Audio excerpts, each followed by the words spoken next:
অনেক সময় দেখা যায় রান্নাঘর, অগ্নিকোণে রান্নাঘর সংলগ্ন কুয়া থাকে, তখন কি হয়, সেই বাড়ির মহিলা বা সেই স্ত্রী আছে, সে খুব চঞ্চলা প্রকৃতি হয়, বা শাশুড়ির কারণে হোক অনেক কাজ করতে হয়, কাজ করতে করতে ক্লান্ত হয়ে যায়।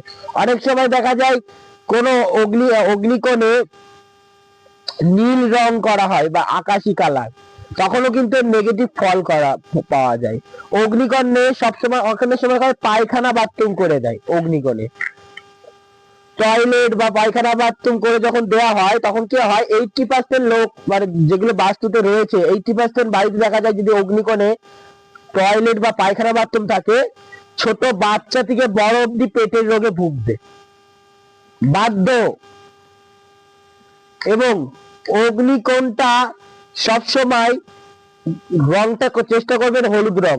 এবং বিশেষ এই যে দোষ যদি লেগে যায়, আপনারা কি করবেন, অগ্নিকোণে যদি কোনো দোষ থাকে, ডিস্টার্ব থাকে, তারা ব্যক্তিরা কি করবে ভালো করার জন্য, সবুজ রঙের গণপতির মূর্তি বাড়িতে স্থাপন করুন।